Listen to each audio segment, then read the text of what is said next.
Right, well, welcome everyone to first program of the year for Speak Up Newport.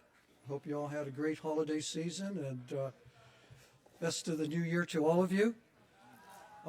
Thanks out to the bungalow for the good food they provide us every month. Jim Walker, thank you so much. So we're fortunate this evening to have Charlene Reynolds, the John Wayne Airport Director, is our speaker. I'll give you a little bit of her background before I introduce Charlene. As the director of John Wayne Airport, she administers all the activities associated with the operation of a medium hub commercial airport. She has direct responsibility for 6 airport divisions, including facilities, finance, maintenance, operations, and public affairs. She also oversees the airport staff and the airport budget. And Charlene joined John Wayne Airport just 7 months ago, June 2022. Previously, she was the Chief Commercial Officer for the Houston Airport System, and she has more than 20 years' experience in the public and private sectors. Charlene's also an active member of the Airport Council International North America, the Airport Minority Advisory Council, and the American Association of Airport Executives. She holds a Master's of Business Administration degree from the Keller Graduate School of Management at DeVry University. I give you Charlene Reynolds.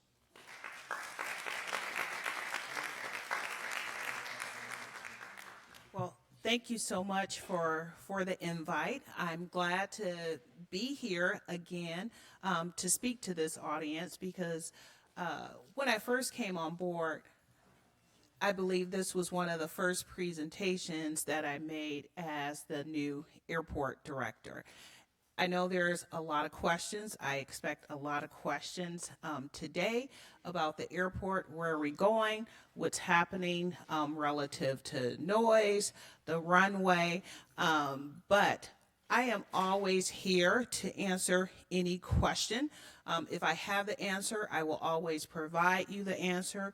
If I don't have it, then I will research it or have my team research it and then provide you the answer. I have built my career on being a public servant, and I am here to serve you all.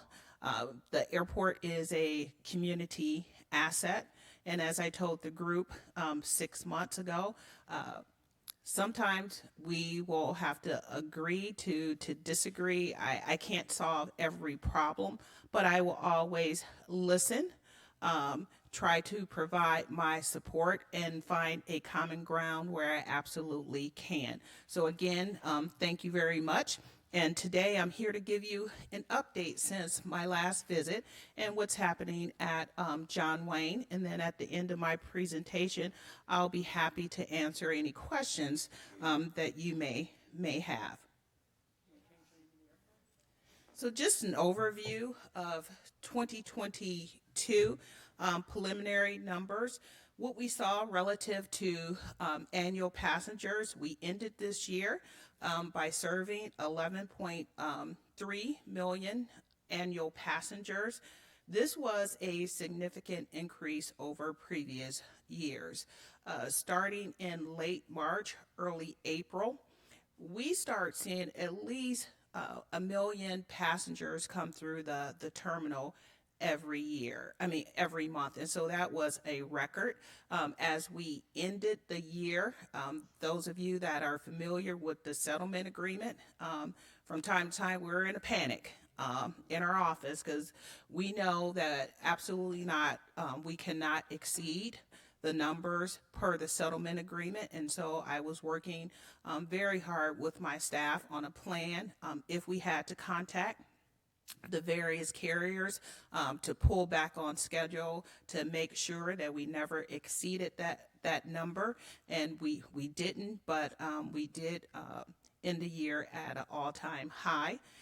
Relative to the number of passengers, we had over 300,000 operations for the year, and that is both commercial and general aviation. Currently, yet again, for another year, we have a 60% split 60% of that 300,000 number represents general aviation operations, and 40% contributes to commercial operations from the airport.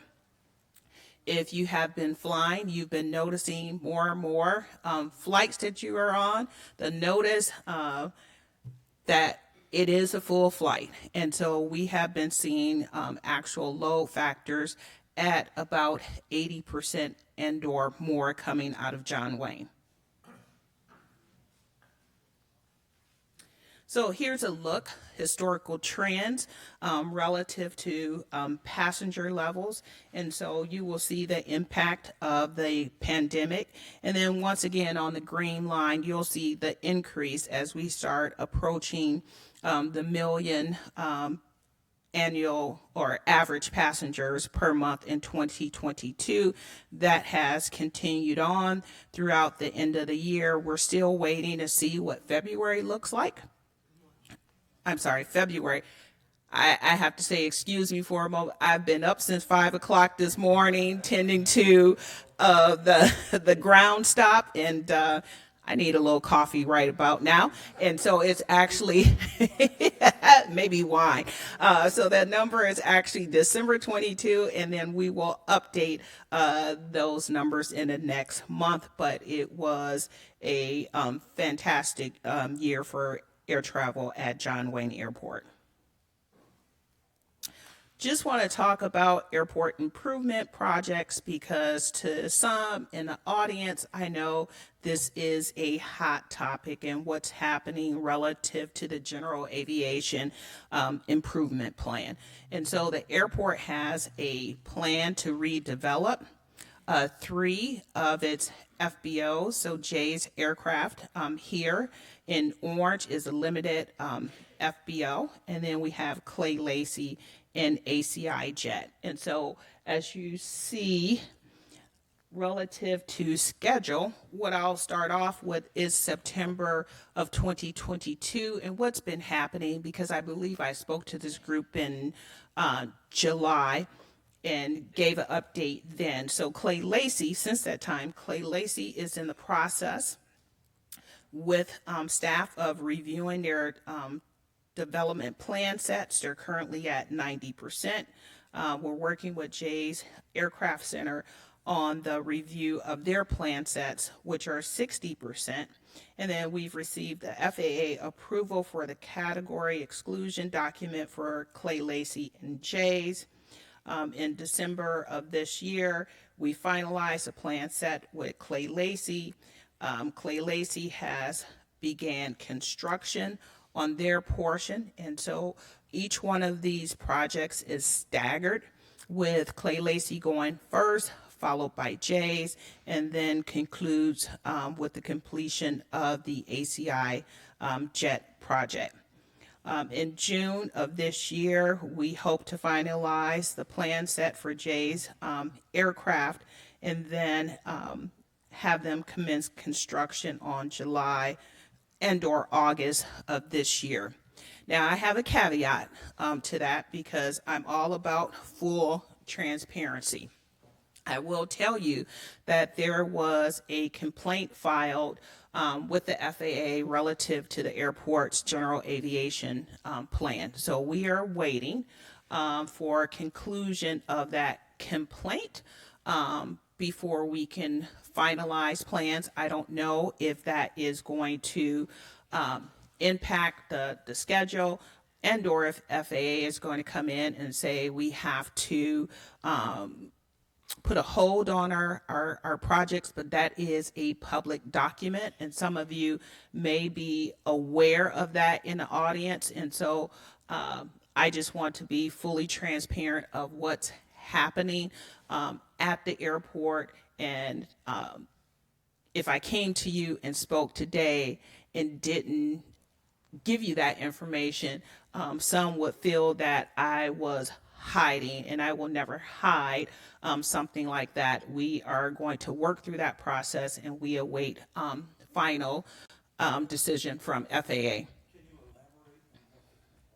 So the complaint was relative to how the plan was actually drawn out for general aviation.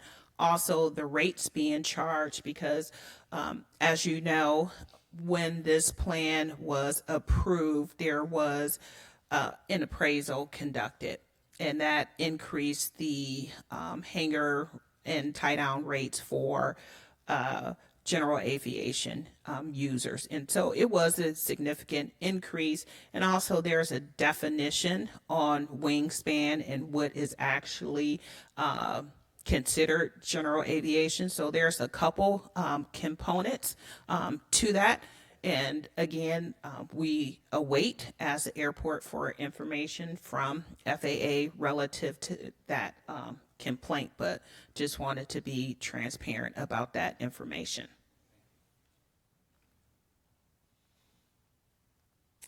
Okay, so moving on to access and noise.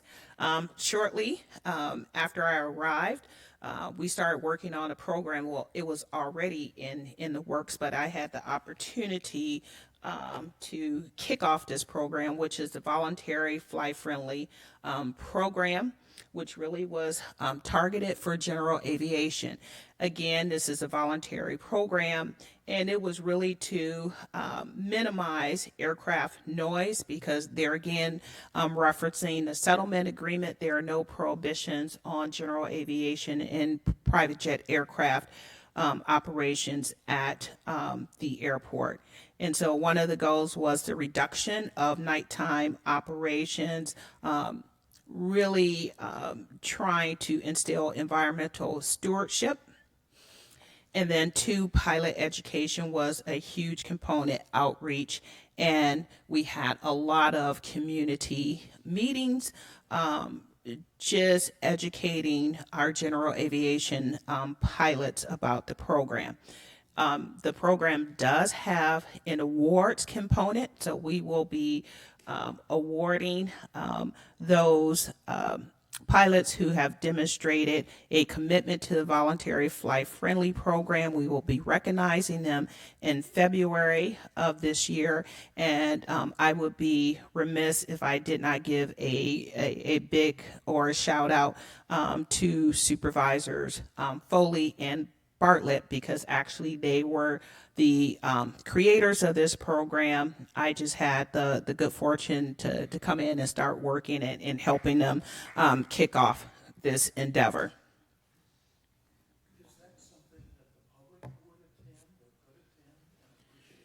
Yeah, we're still working on the components of that, but it would be a public event.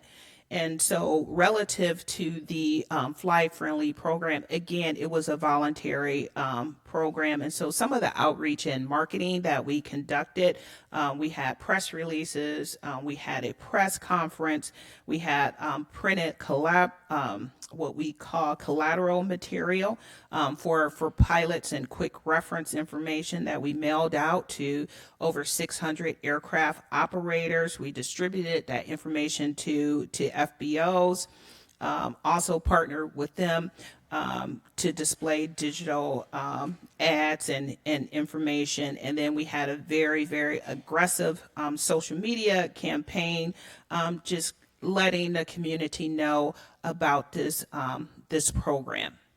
And so this program has been in effect for a few months, and so we will be putting together the results. So we did conduct a baseline noise study, and we will, in the next few months, we're putting together the information to provide to the public the baseline and then what results we have due to the Fly Friendly program. Another huge initiative that we had in 2022 was the FAA community virtual workshops. We worked very tirelessly with FAA for about 4 months to put on these two-hour public meetings. Not sure if any of you here attended this, but what I heard as I went out to the community is that the community felt like it was not being heard by the FAA. And so I took that back to the FAA and said, what can we do? The community has a lot of questions relative to flight paths, and can you meet with them? And so we worked on that format. I can interject that it was a two-session. One was afternoon, one was evening, and it was so informative and just a breath of fresh air, Charlene, to have our questions answered by that panel. And there's a recording too that I think you guys have of both of those that is available to the community to watch that in its entirety. It's a breath of fresh air. So yeah, so thank you for that. And we had a lot of participation. We did a lot of advertising and outreach to the community, and so through that social media outreach, we reached over 150,000 who came across that content. Those full videos for both of those sessions are on YouTube, and we received over 60 questions that myself, FAA, we had pilots at that workshop that answered questions, because I'm not a subject matter expert. I'm not a pilot, and so we had pilots answer questions from other pilots, and it was just very well done. And so I have already spoken to FAA to say, this was just the beginning, and so I have gotten a commitment from the FAA to have their next workshop, and so we are scheduling that. They have committed to have another workshop in 2024. We couldn't get them back this year because there's other airports in line, like Long Beach and San Bernardino, that will have workshops in 2023, but I did get a firm commitment from them to have this workshop again in 2024. So more information to come about that. I would make the comment too, though, you forged such a great relationship now, which we didn't have with the FAA now, that we actually have an open conduit now to get our situation resolved in regards to trying to mitigate noise in the community.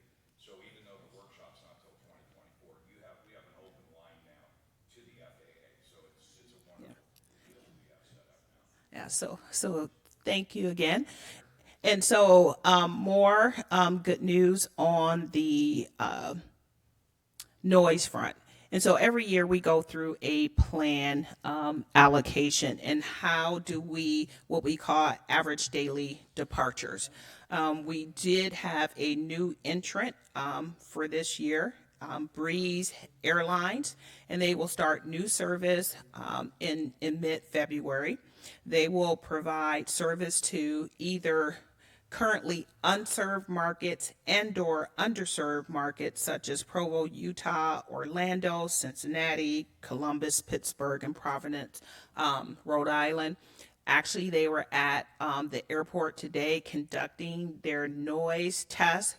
And so just an example of how seriously the airport takes noise. They were required to arrive and depart 5 times utilizing a empty plane.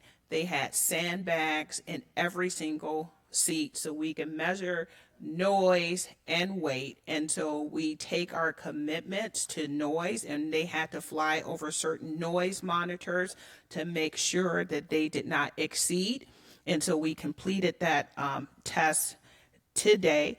And however, the best part about it is that they will be flying the quietest aircraft in the system. And so when we go through these allocation processes and we have new entrants, we do stress our concerns relative to noise levels and really encourage airlines to participate in being a good neighbor. And this is how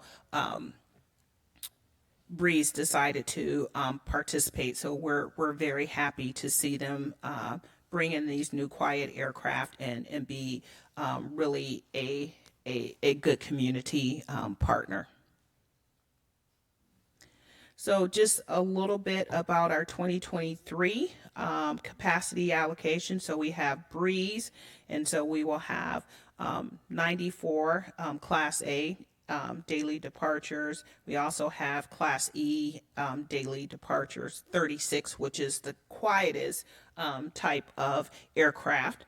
And then we have some of our commuter carriers, including JSX, SkyWest Airlines, and Southern Airways. And also, we do have gates parked overnight at the airport.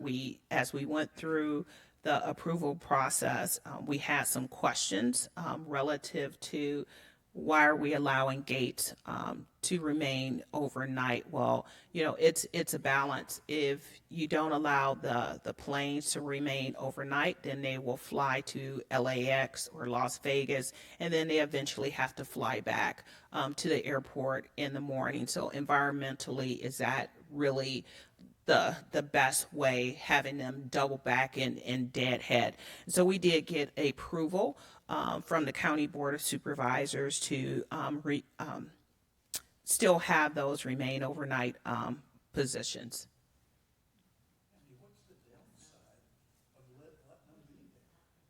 Well, 7 a.m.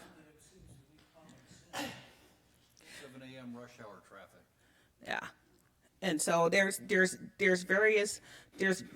various opinions within in the community, and so there again, my job is to create a balance and provide information. But relative to airport operations, it's really for the safety and security and environmental component. So just a note for that. And if anyone has any additional questions, then I'll be able to discuss that a little bit further. I'll stay after the event to answer any questions. Again, on noise, at the last meeting, spent a moment talking about noise violations, again, relative to the curfew. So here's an update for 2022. We had 217 violations. That was a slight increase over last year. Last year we had 161 violations. But I think what's most important, we have the first violation is an education program, but how well are we educating? So relative to first and second, you will see like a 95% drop between first and second violations. And then we only had 2 that hit the third violation. And as you're aware, the penalty for that is that you are denied access to the airport for a number of years. We do have an appeal process, but neither one of those who hit the third violations requested to appeal the decision by the airport. We continuously work with the airlines to deploy new technology. So United, American, also Alaska have put in new orders for fleet.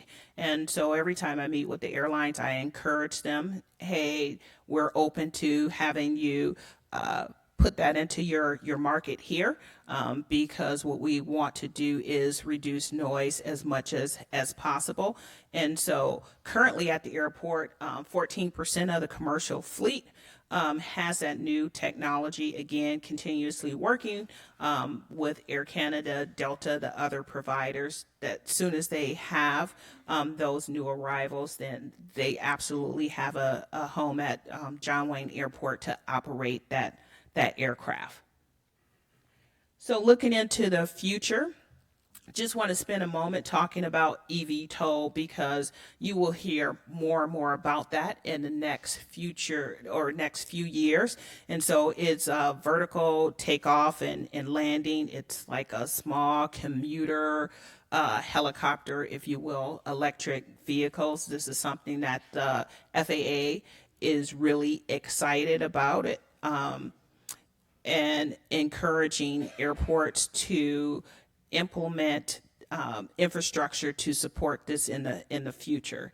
All electric vehicles, FAA sees it as a mobility issue for those in a large county such as Orange County to make it from their county into the airport without driving. So I'm just giving you a look into the future. And if you hear about eVTOL, then you know what it is. We're still working on that because there again, that would be another user within the airport environment, and had a discussion today with the FAA tower, and they're not even sure at this point of how they're going to incorporate that into their current operations. So this is something on the horizon.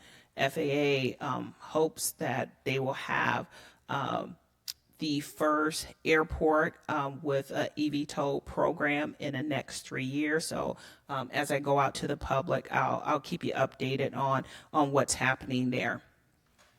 So in 2023, we have a lot going on, a lot to celebrate. So first and foremost, we will be celebrating 100 years of flight from Orange County. That anniversary takes place in September of this year. We will have a full community celebration. You'll see a PR campaign. So just more information to come about the magic of flight in Orange County.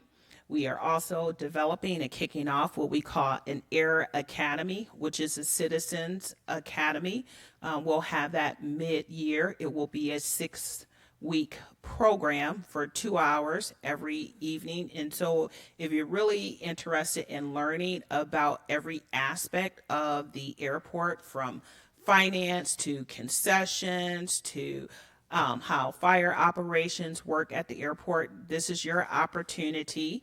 We will be looking for community members to attend these sessions, and just so you can learn about the airport. And we hope to, have attendees then become an advocate for the airport, or have or come away with a greater understanding of the operations of the airport. So I invite you all to attend. We also will be releasing an RFP to rehabilitate all of our concessions program this year. And so I'm very, very excited about that. We're getting a lot of interest. We are also looking at and/or planning for a common use lounge at the airport, where you don't have to be affiliated with a particular card and/or airlines to go and utilize the lounge. You will just pay a fee. We're also implementing a pilot program for CLEAR. I don't know how many folks here in the audience are already members of CLEAR. Right now, you don't have the opportunity to utilize your existing membership here, but that's something that will be coming mid-year. And then we also have started the first phase of major infrastructure refurbishment at the airport, beginning with our escalator and elevators.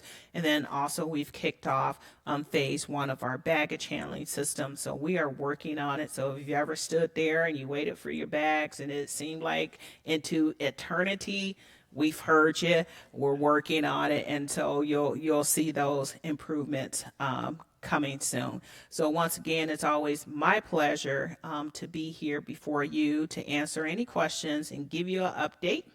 And I think I kind of hit my stride. I'm awake, and so I'm ready to answer any questions you may have. Again, thank you very much.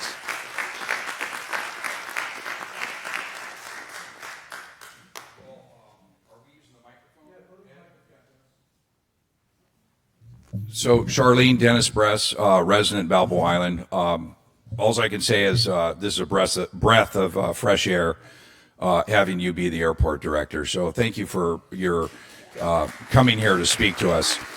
As you know, Newport Beach bears on south departures 97% of the departures from John Wayne, which is a county-owned asset. So we bear the brunt. 7 a.m. is the morning bank for all of us. So when those planes start taking off, we're woken up for sure. Well, yeah, we all had a little bit of a break today. Yeah, correct. Yeah. So Jim's my neighbor on Balboa Island, so we chat quite a bit in the alley, and anyone that's in the flight path knows what's happening in regards to John Wayne. So to have you now, we say the new sheriff in town, it's been great, and we look forward to continuing to work with you guys. That said, things like north departures, when permissible, would be phenomenal. Based on conditions, if it is available, that would sure help us out a lot, because when we have Santa Ana's, it's a north departure, and boy, it's really quiet. As you know, we've been advocating. My friend here, Joe August, lives on the Bluffs.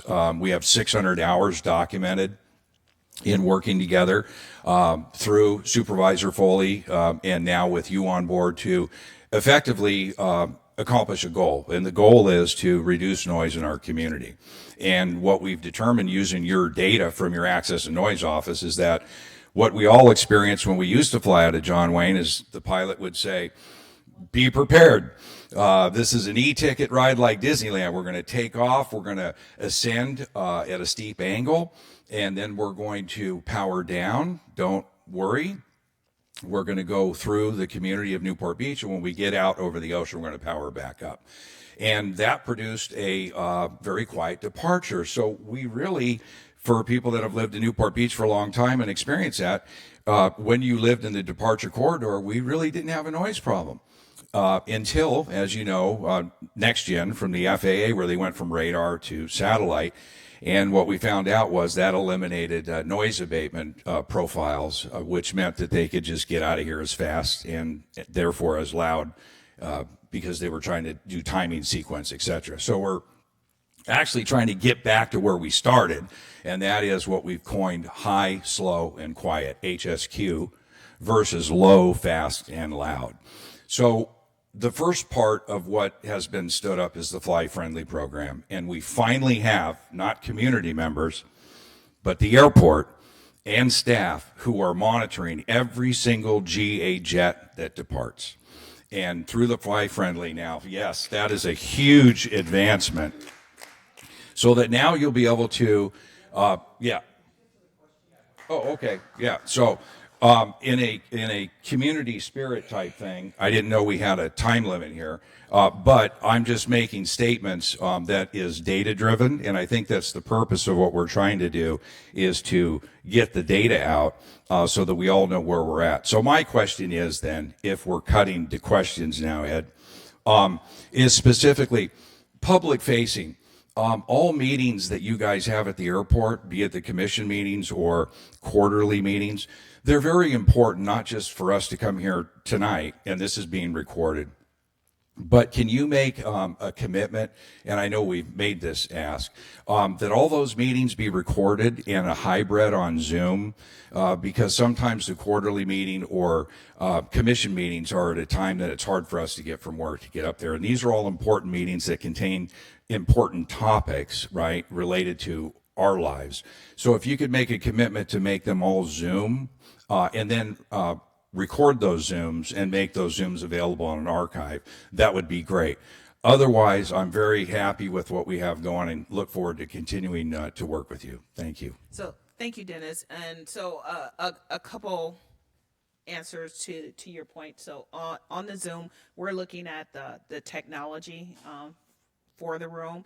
We've been working on that several months, and we've had some staffing turnover, and but it's on our radar to take a look at that. And then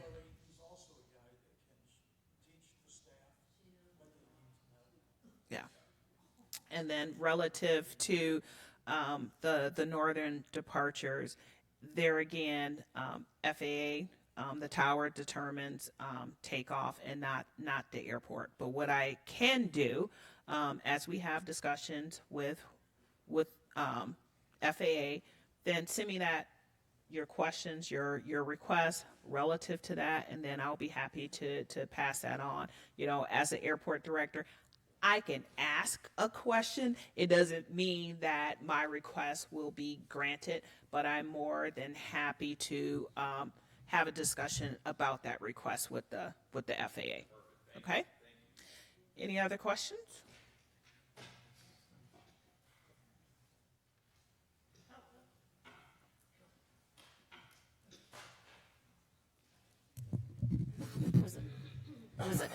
tall person was up here before.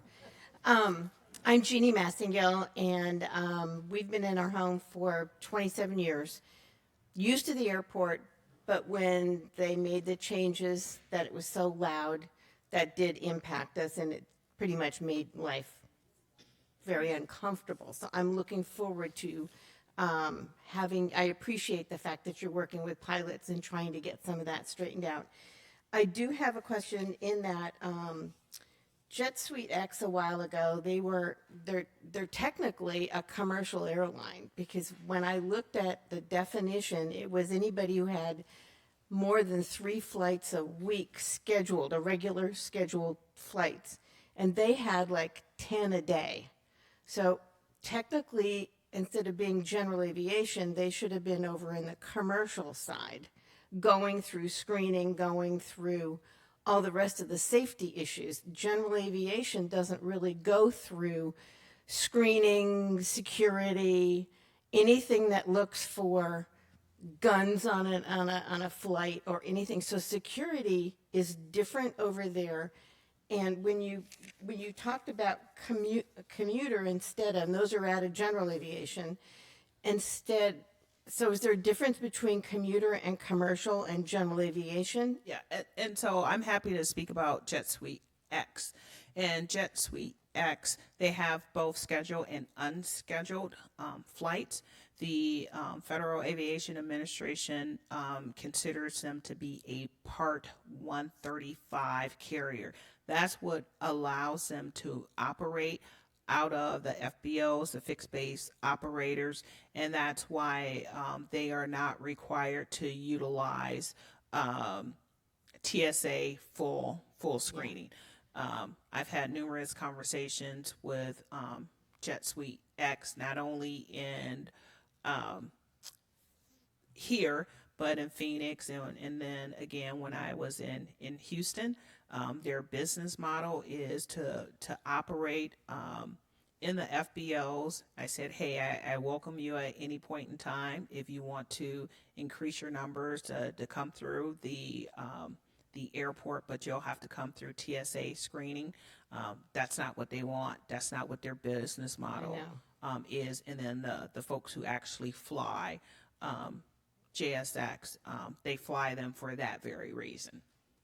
Well, I know before COVID hit and we were so restricted in public meetings, I had gone to a Board of Supervisors meeting, and they had asked the airport, excuse me, to require that Jet Suite X be over in the commercial side. And what the director at that point did was, instead of saying they had to move, said, if you want to increase the number of flights, you have to move, but you're okay to stay. But that's not what the Board of Supervisors told him to do. They said Jet Suite X is commercial, they need to go over on the commercial side. And this deal was worked out with them. That was not what the board had requested. So I can't speak to what has happened in the past. I wasn't here.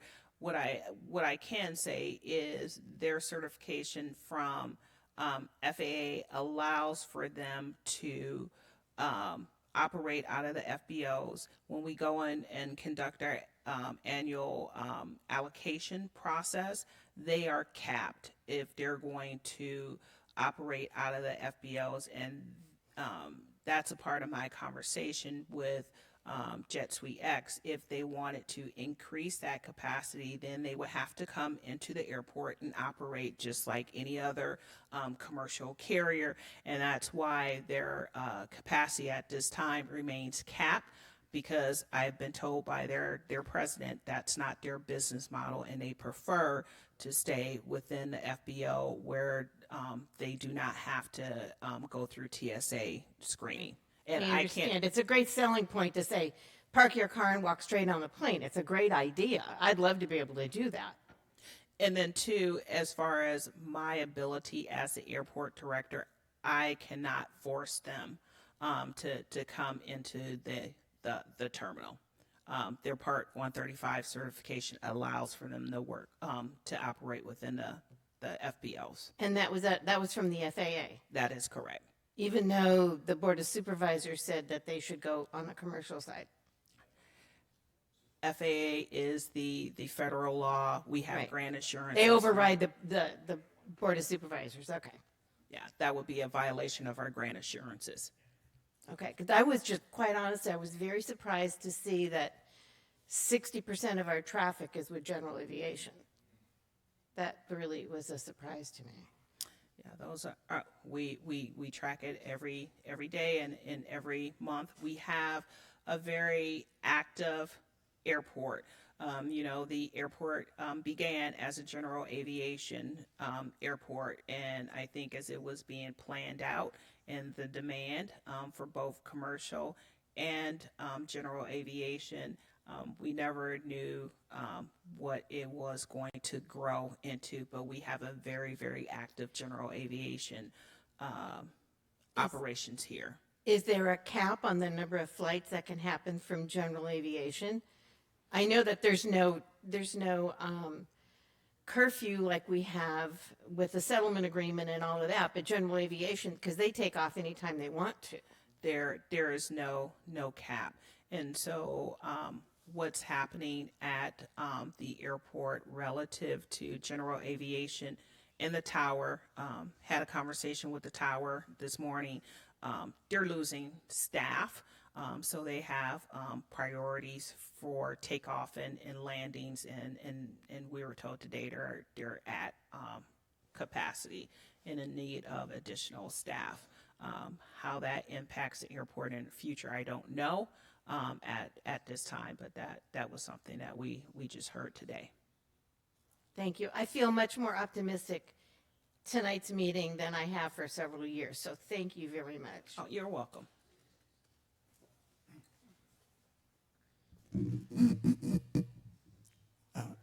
My name is Jim Mosher. Regarding that last question and comment, is it not true that the 60% number is not just GA jets, but it's including the propeller planes as well? That's correct. And many of those that I see out my window are flying a kind of a practice course where they go around in a loop. And I believe those are counted each time they go around the loop.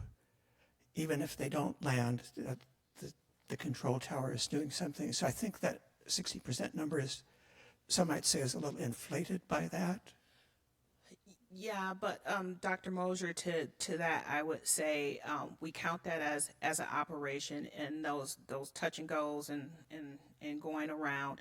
And most commercial aviation airports do not have a GA, a lot of GA operations at the same time. So where you got tiny planes, coming in at the same time with large aircraft, but we are an airport that we have many users, and so when it came to the access plan and determining how we're going to count numbers, we follow what's in the access plan, and so those numbers are, yes, there are some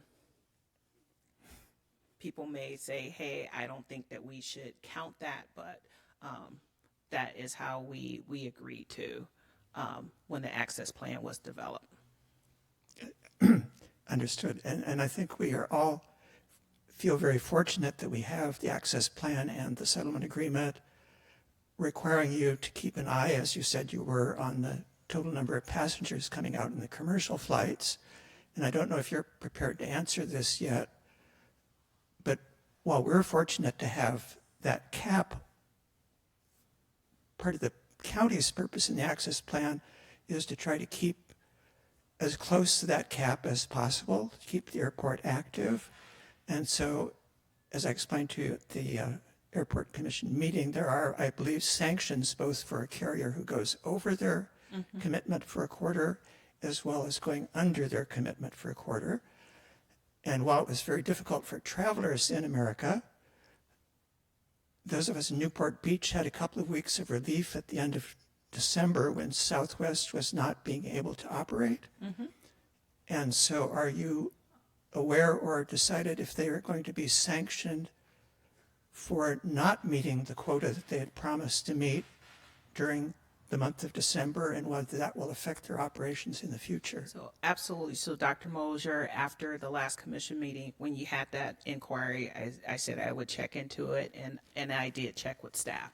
So at the time prior to the disruption and the cancellation for 4 days, Southwest was at 99% of their allocation. So even with the cancellation for 4 days, they did not hit below the 90% threshold. So we will not be fining and/or taking any action towards Southwest, because they were within their range. So just want to let you know, again, you asked the question, I promised that I would get your response, but we've looked into it.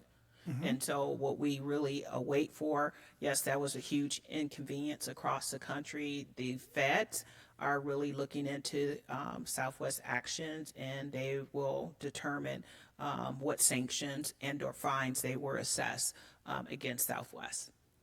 Good. Thank you. I'm not sure how many people in Newport Beach are aware that carriers can potentially be sanctioned for not flying enough passengers, as well as too many.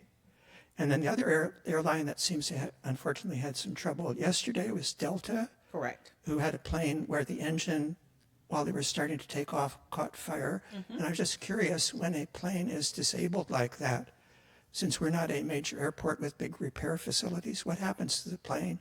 How does it get back in operation?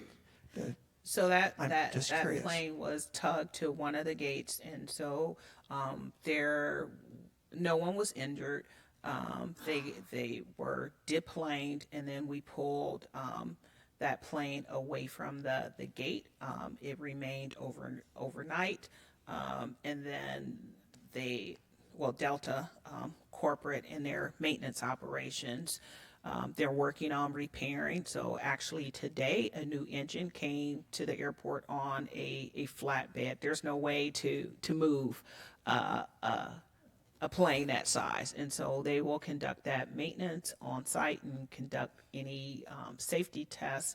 And then it will be incorporated back into their network.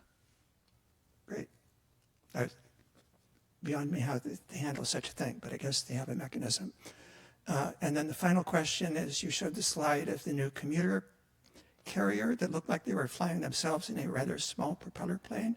So are those do you know if those are going to be flying down the back bay, or they will be turning like most of the propeller planes do? So I will get you information on that relative to them flying on the back bay. Thank you.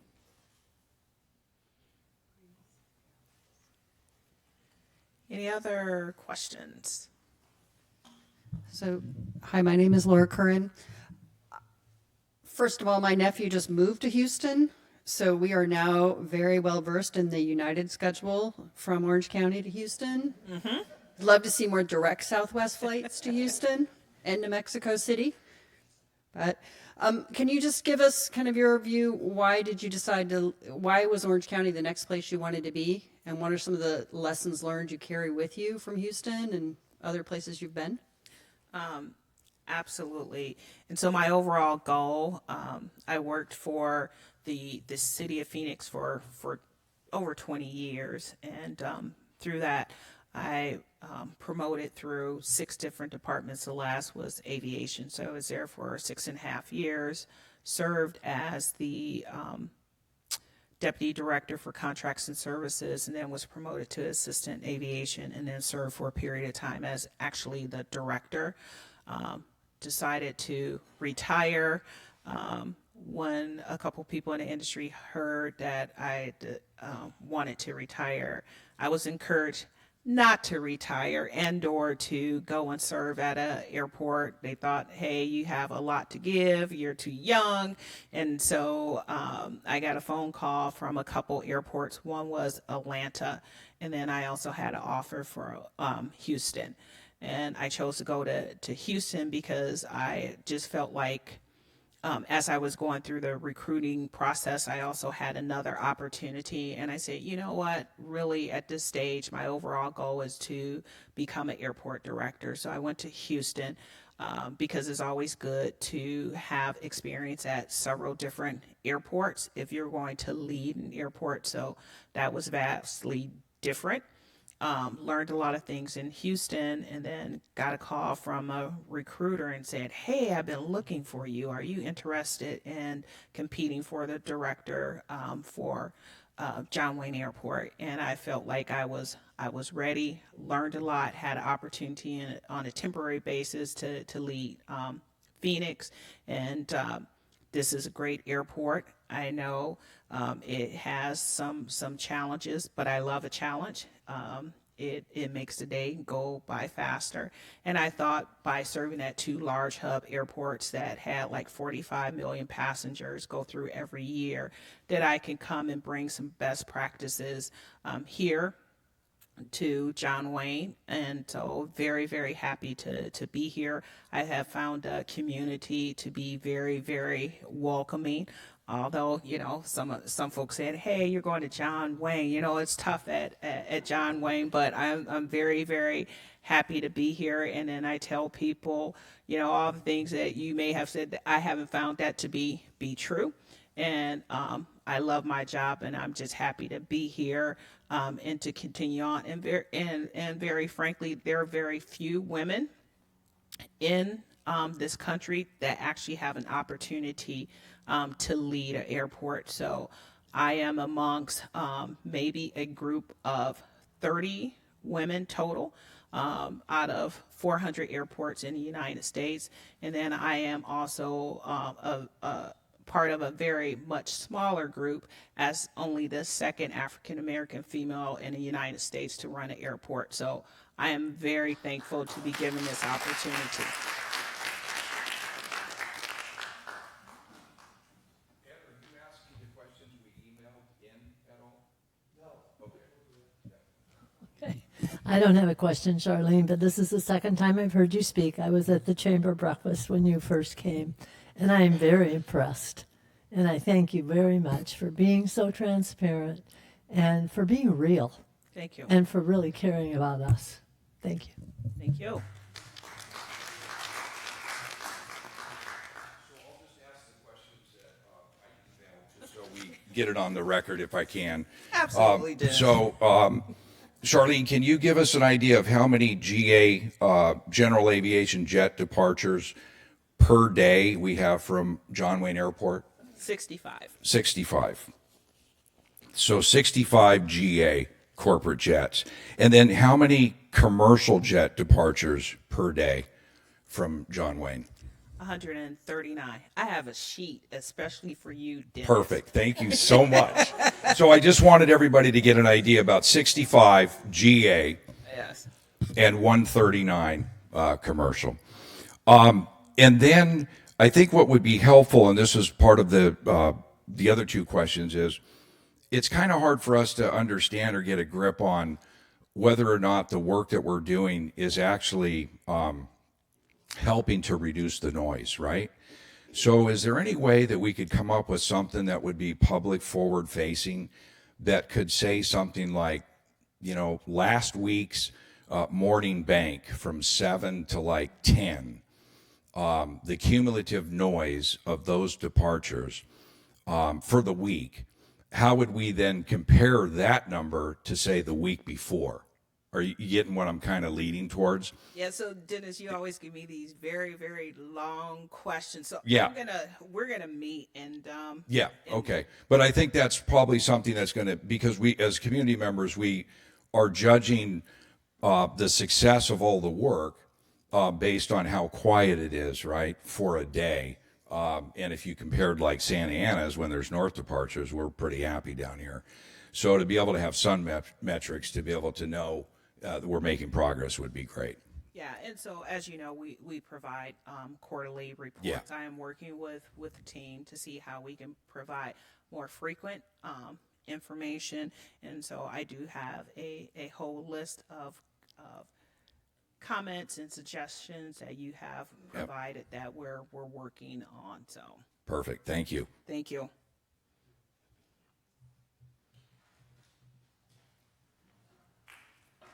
All right, thank you. All right, thank you, Charlene. That was a great presentation. Learned a lot this evening, and thanks for taking time out from your busy schedule to come here. So thank you very much. Okay, so no program next month. Next month is the Mayor's Dinner, February the 9th. If you want to come, we're 80% sold out, I'm told. So get your reservation in. You can go to our website, www.speakupnewport.com. And we'll have our March program on March the 8th. So look for our notice on the subject for that program. And with that, have a good evening.